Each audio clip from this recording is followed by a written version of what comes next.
सृष्टि coaching YouTube channel में आप तमाम छात्रों का स्वागत है। आज हम लोग राजनीति विज्ञान का एक महत्वपूर्ण टॉपिक प्रधानमंत्री से जुड़ा जानकारी आपको उपलब्ध कराएंगे और सीधा सीधा जो तमाम प्रश्न आता है, सीधा वन लाइनर, एक लाइन का जो प्रश्न होता है, तो हम लोग आइए छात्र शुरू करते हैं। आप अंतिम तक बने रहिए, काफी आपको लाभ होने वाला है इस टॉपिक में। भारतीय प्रधानमंत्री से जुड़े प्रश्न सीधा आता है, प्रधानमंत्री पद का प्रावधान किस अनुच्छेद में है?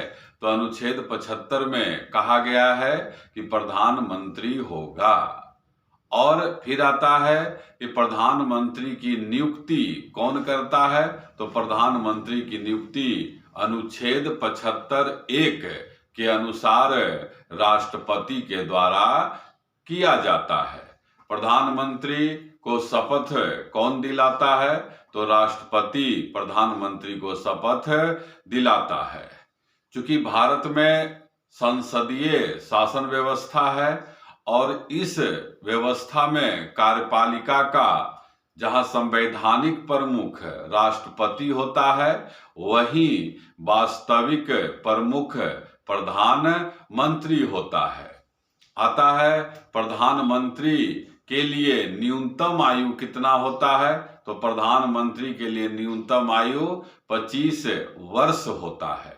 लेकिन जब प्रधानमंत्री राज्यसभा का सदस्य होगा, तब प्रधानमंत्री का न्यूनतम आयु 30 वर्ष हो जाता है। प्रधानमंत्री को भारत का नागरिक होना चाहिए और यह सामान्यतः जो है लोकसभा में बहुमत दल का नेता होता है। लोकसभा में बहुमत दल का नेता होता है। यहाँ पर एक कंसेप्ट वाला प्रश्न जान लीजिए कि सामान्यतः लोकसभा का ही सदस्य प्रधानमंत्री बनता है, लेकिन राज्यसभा का भी सदस्य प्रधानमंत्री हो सकता है। जैसे पहली बार जब इंदिरा गांधी प्रधानमंत्री बनी थी, तब वह जो है राज्यसभा की सदस्य थी। इसके अलावा इंद्र कुमार गुजराल, मनमोहन सिंह भी राज्यसभा के सदस्य के रूप में प्रधानमंत्री बने हैं। अब यहाँ पर एक ध्यान रखिएगा, अभी आपको बताया गया कि प्रधानमंत्री कौन होगा, तो लोकसभा में बहुमत दल का नेता होगा। लेकिन अगर ऐसा हो जाए कि लोकसभा में किसी भी दल का बहुमत नहीं हो, तब उस स्थिति में प्रधानमंत्री कौन होगा? तब उस स्थिति में राष्ट्रपति अपने स्वविवेक के आधार पर प्रधानमंत्री नियुक्त करता है। स्वविवेक के आधार पर। अब आता है, स्वविवेक के आधार पर बनाया गया पहला प्रधानमंत्री कौन थे? तब है चौधरी चरण सिंह। और चौधरी चरण सिंह को स्वविवेक के आधार पर प्रधानमंत्री किसने नियुक्त किया? उस समय राष्ट्रपति कौन थे? तो नीलम संजीवा रेड्डी नीलम संजीवा रेड्डी उस समय प्रधानमंत्री राष्ट्रपति थे। और उस समय को जो है 1979 में चौधरी चरण सिंह को प्रधानमंत्री बनाया गया।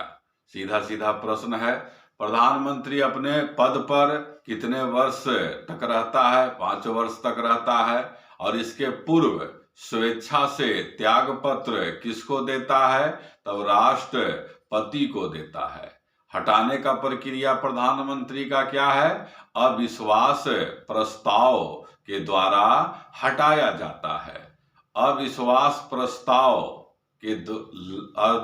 प्रस्ताव लाया कहा जाता है, ये भी क्वेश्चन है। लोकसभा में पहली बार किस प्रधानमंत्री के विरुद्ध अविश्वास प्रस्ताव लाया गया? तब आंसर होता है जवाहरलाल नेहरू। लेकिन यह प्रस्ताव जो है पारित नहीं हो सका था। पहला प्रधानमंत्री जिन्हें अविश्वास प्रस्ताव के द्वारा हटाया गया, तब क्या आंसर होगा? तब आंसर होता है मोरारजी देसाई। सबसे अधिक बार अविश्वास प्रस्ताव किस प्रधानमंत्री के विरुद्ध लाया गया था? तब आंसर होता है इंदिरा गांधी। और इंदिरा गांधी के विरुद्ध कुल 15 बार अविश्वास प्रस्ताव लाया गया है। और सीधा याद करिए कि स्वतंत्रता के बाद जन्म लेने वाले पहला प्रधानमंत्री कौन है? तो वर्तमान प्रधानमंत्री जो नरेंद्र मोदी हैं, वह एकमात्र प्रधानमंत्री हैं जिनका जन्म स्वतंत्रता के बाद 1947 के बाद हुआ है। और इसके पहले के जितना भी प्रधानमंत्री थे उनका जन्म 1947 के पहले हुआ। नरेंद्र मोदी भारत के केवां प्रधानमंत्री हैं? तो नरेंद्र मोदी भारत के 14वां प्रधानमंत्री है। सबसे अधिक समय तक रहने वाला प्रधानमंत्री कौन है? तब है आंसर क्या? तब होता है जवाहरलाल नेहरू, जिनका दोनों किताब आपको याद रखना है, डिस्कवरी ऑफ इंडिया और विश्व इतिहास का झलक।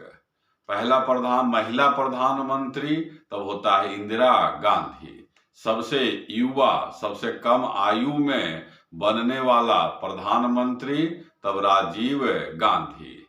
ग्रामीण क्षेत्र में बेरोजगारी दूर करने के लिए बनाया गया कार्यक्रम जवाहर रोजगार योजना किस प्रधानमंत्री ने प्रारंभ किया? तब होता है राजीव गांधी।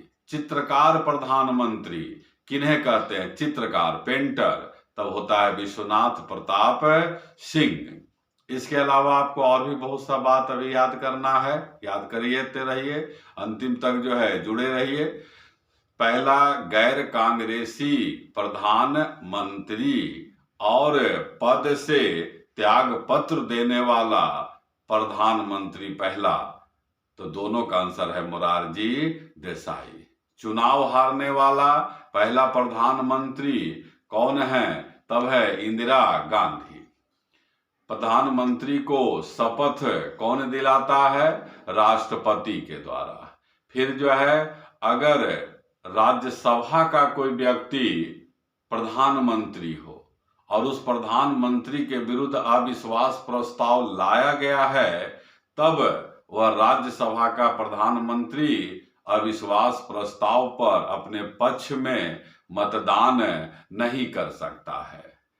अगला क्वेश्चन, कार्यकाल के दौरान मरने वाले प्रधानमंत्री, मतलब उनका कार्यकाल चल ही रहा था, तब इसका आंसर है जवाहरलाल नेहरू, इंदिरा गांधी, लाल बहादुर शास्त्री। विदेश में मरने वाले प्रधानमंत्री भी आता है, तो विदेश में मरने वाले प्रधानमंत्री लाल बहादुर शास्त्री हैं, जो उस समय ताशकंद, मॉस्को में गए हुए थे।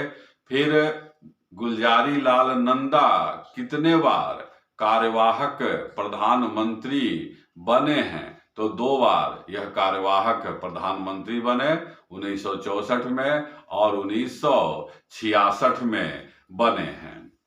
प्रधानमंत्री का कई उपनाम है। प्रधानमंत्री लोकसभा का नेता होता है। सीधे आता है क्वेश्चन कि लोकसभा का नेता कौन है, होता है, तब आंसर होता है प्रधानमंत्री।